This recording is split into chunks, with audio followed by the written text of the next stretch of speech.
Hello friends, welcome to your most favourite YouTube channel graduation academy. आप लोगों का आपके favourite YouTube channel graduation academy में बहुत बहुत स्वागत है। आज के इस वीडियो में हम चर्चा करेंगे BA fifth semester English literature ENG 303 fiction 1 के 30 मोस्ट इम्पॉर्टेंट MCQs की, जो एग्ज़ाम की दृष्टि से बहुत ही इम्पॉर्टेंट हैं। तो वीडियो के अंत तक बने रहें और अगर आप मेरे चैनल पर नए हैं तो सब्सक्राइब करना बिल्कुल ना भूलें। आइए टाइम न गंवाते हुए हम लोग क्वेश्चन स्टार्ट करते हैं। पहला क्वेश्चन है, according to Aristotle what is the soul of the novel. अरस्तु के अनुसार नॉवेल का सोल क्या है, नॉवेल की आत्मा क्या है। चार ऑप्शंस हैं, प्लॉट, कैरेक्टराइजेशन, नैरेटिव टेक्निक या फिर स्ट्रक्चर। तो इसका करेक्ट आंसर होगा ए, प्लॉट। नेक्स्ट क्वेश्चन है, the second most important thing in the novel is. Novel का जो दूसरा सबसे महत्वपूर्ण पार्ट है वो क्या है। चार ऑप्शंस हैं, प्लॉट, कैरेक्टराइजेशन, डायलॉग या फिर डिस्क्रिप्शन। तो इसका करेक्ट आंसर हो जाएगा बी, कैरेक्टराइजेशन। क्वेश्चन नंबर 3 है, a character who stands for a certain ideology is. एक ऐसा कैरेक्टर जो सर्टेन आइडियोलॉजी के लिए जाना जाता है। चार ऑप्शंस हैं, flat character, round character, thematic character या फिर एपिसोडिक कैरेक्टर। तो इसका करेक्ट ऑप्शन है C, thematic character.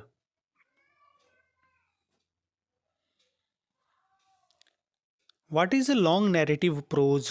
Long narrative prose किसे कहा जाता है। चार ऑप्शंस हैं, a novel, an epic, a lyric या फिर ए बैलेड। तो इसका करेक्ट आंसर होगा option A novel. Question number 5 है, most of characters in Chaucer's the prologue are. Chaucer के द प्रोलॉग में मोस्टली कैरेक्टर्स किस प्रकार के हैं। चार ऑप्शंस हैं, individual characters, flat characters, thematic characters या फिर बैड कैरेक्टर्स। तो इसका करेक्ट ऑप्शन है ए, इंडिविजुअल कैरेक्टर्स। अगला प्रश्न है, who said A novel is a comic EPIC in prose. ये जो स्टेटमेंट है ये किसने दिया है। चार ऑप्शंस हैं, William Shakespeare, Thomas Hardy, Charles Dickens या फिर हेनरी फील्डिंग। तो इसका करेक्ट ऑप्शन है D, Henry Fielding. Next question है, who among the following is a regional novelist. प्रश्न ये कह रहा है कि निम्नलिखित में से कौन एक रीजनल नॉवेलिस्ट है। चार ऑप्शंस हैं, आर के नारायण, मुल्क राजानंद, राजा राव या फिर ऑल ऑफ द अबव, सभी लोग। तो इसका करेक्ट आंसर हो जाएगा ऑप्शन ए, आर के नारायण।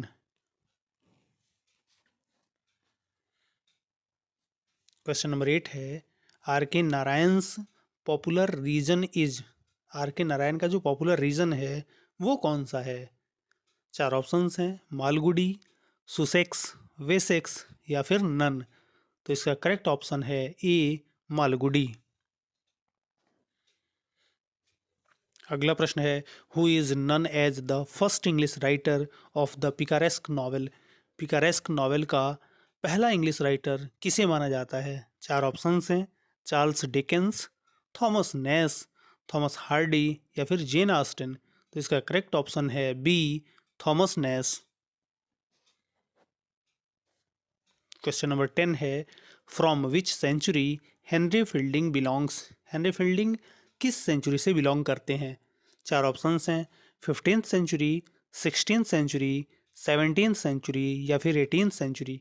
तो इसका करेक्ट ऑप्शन है D, 18th century. Question number 11 है, a tale of two cities and great expectations are written by. ये जो दो नॉवेल हैं, a tale of two cities और ग्रेट एक्सपेक्टेशंस, ये किसके द्वारा लिखे गए हैं। चार ऑप्शंस हैं, Charles Dickens, William Southey, Thackeray या फिर नन ऑफ दीज। तो इसका करेक्ट आंसर हो जाएगा ऑप्शन ए, चार्ल्स डिकेंस।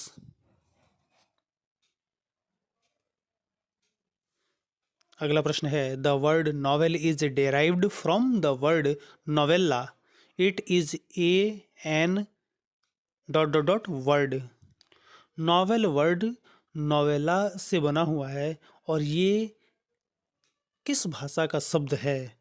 चार ऑप्शंस हैं, इटालियन, फ्रेंच, रसियन या फिर नन ऑफ दीज। तो इसका करेक्ट आंसर होगा इटालियन। क्वेश्चन नंबर 13 है, the first English novel was written during the period of Renaissance by. पहला इंग्लिश नॉवेल रेनेसा के दौरान लिखा गया था और ये किसके द्वारा लिखा गया था? चार ऑप्शंस हैं, William Shakespeare, George Eliot, John lily या फिर बेन जॉनसन। तो इसका करेक्ट आंसर होगा सी, जॉन लिली। अगला प्रश्न है, the pilgrims progress bye John बनियान इज। जॉन बनियान के द्वारा लिखी गई बुक द पिलग्रिम्स प्रोग्रेस किस प्रकार का नॉवेल है? चार ऑप्शंस हैं, poetic tale, poetic drama, allegorical novel या फिर प्रोज एसे। तो इसका करेक्ट आंसर होगा C, allegorical novel.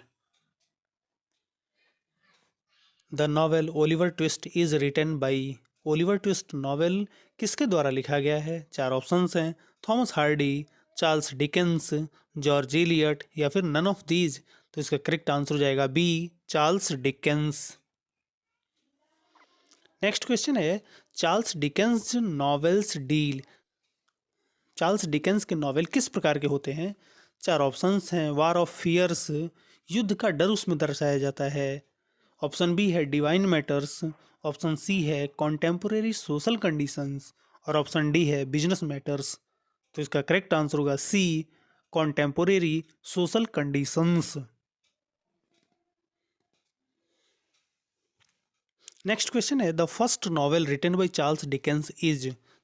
Charles Dickens के द्वारा लिखा गया पहला उपन्यास कौन सा है? चार ऑप्शंस हैं, Great Expectations, Oliver Twist, a tale of two cities या फिर पिकविक पेपर्स।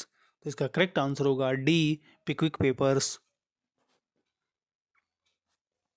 ये आपके फर्स्ट पेपर में भी आया हुआ था ये क्वेश्चन, बहुत इंपॉर्टेंट क्वेश्चन है। Bronte sisters of Victorian age are. Victorian age की जो ब्रॉन्ट सिस्टर्स हैं वो कौन कौन है? चार ऑप्शन हैं। ऑप्शन ए है Emily Bronte, Charlotte Bronte, Anne Bronte. Option B है Marryat, Jane Austen, Virginia Woolf. Option C है Fanny Burney, Jane Austen, Marryat और ऑप्शन डी है नन ऑफ दीज। तो इसका करेक्ट आंसर हो जाएगा ए, इमिली ब्रॉन्ट, चार्लोट ब्रॉन्ट और एनी ब्रॉन्ट। क्वेश्चन नंबर 19 है, who said man is born free but alas he is everywhere in chain.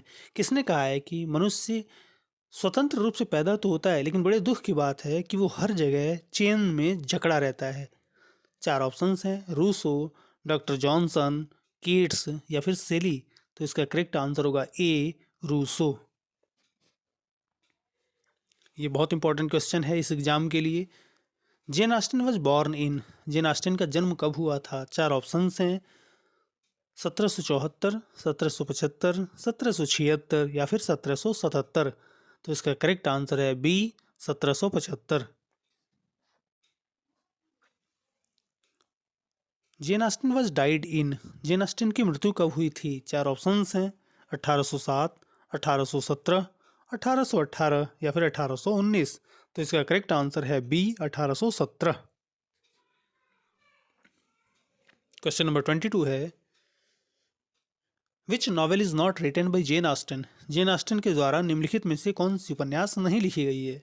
चार ऑप्शंस हैं, sense and sensibility, pride and prejudice, Emma या फिर ओलिवर ट्विस्ट। तो इसका करेक्ट आंसर होगा डी, ओलिवर ट्विस्ट, क्योंकि Oliver twist Charles Dickens के द्वारा लिखा गया है। आइए अगला प्रश्न देखते हैं। Where does Darcy first appear in the scene. Darcy Pride and Prejudice novel में किस सीन में उपस्थित होता है? चार ऑप्शंस हैं, एट लॉन्गबॉर्न, लॉन्गबॉर्न में, एट नीदरफील्ड पार्क, नीदरफील्ड पार्क में, एट बॉल डांस इन मैरिटन, मैरिटन में एक बॉल डांस में या फिर नन ऑफ दीज। तो इसका करेक्ट आंसर होगा C, at ball dance in Meryton. Next question है, who is Mr Collins. Mr Collins कौन है? चार ऑप्शंस हैं, friend of Bingley, friend of Darcy, cousin of Elizabeth Bennet या फिर नन ऑफ दीज। तो इसका करेक्ट आंसर होगा सी, कजिन ऑफ एलिजाबेथ बेनेट। ये बहुत इंपॉर्टेंट क्वेश्चन है। The original title of the novel pride and prejudice is. Pride and Prejudice novel का जो ओरिजिनल टाइटल है वो क्या है? चार ऑप्शंस हैं। First impressions, sense and sensibility, Emma, या फिर इम्प्रेशन ऑफ डार्सी। तो इसका करेक्ट आंसर होगा A, first impressions. Who is the second daughter of Mr Bennet? Mr Bennet की जो दूसरी बेटी है उसका नाम क्या है? चार ऑप्शंस हैं। Elizabeth Bennet, Jane Bennet, Kitty Bennet, या फिर मैरी बेनेट। तो इसका करेक्ट आंसर होगा A, Elizabeth Bennett.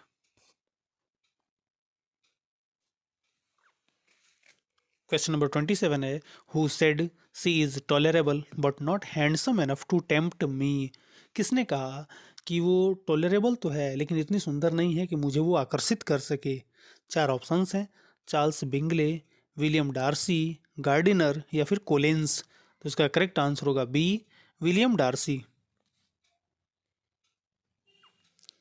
Mister Bennet's younger daughter Lydia eloped with. Mr Bennet की जो सबसे छोटी बेटी है लीडिया, वो किसके साथ भाग जाती है? चार ऑप्शंस हैं। डार्सी, विकहम, चार्ल्स बिंगले, या फिर कोलिंस। तो इसका करेक्ट आंसर होगा बी, विकहम। नेक्स्ट क्वेश्चन है, pride and prejudice was published in. Pride and prejudice कब प्रकाशित हुआ था? चार ऑप्शंस हैं। 1813, 1815, 1816, या फिर 1817। तो इसका करेक्ट ऑप्शन है ए, 1813। और ये लास्ट क्वेश्चन है, who is known as the Shakespeare of English fiction. English fiction का शेक्सपियर किसे माना जाता है? चार ऑप्शंस हैं। Henry Fielding, Charles Dickens, Thomas Hardy, या फिर विलियम शेक्सपियर। तो इसका करेक्ट आंसर होगा बी, चार्ल्स डिकेंस। ENG 303 का सेकंड पार्ट कुछ ही देर में अपलोड किया जाएगा। तब तक आप चैनल से बने रहें, और अगर आप मेरे चैनल पर नए हैं तो सब्सक्राइब करना बिल्कुल ना भूलें। वीडियो पसंद आए तो लाइक और शेयर ज़रूर करें। धन्यवाद।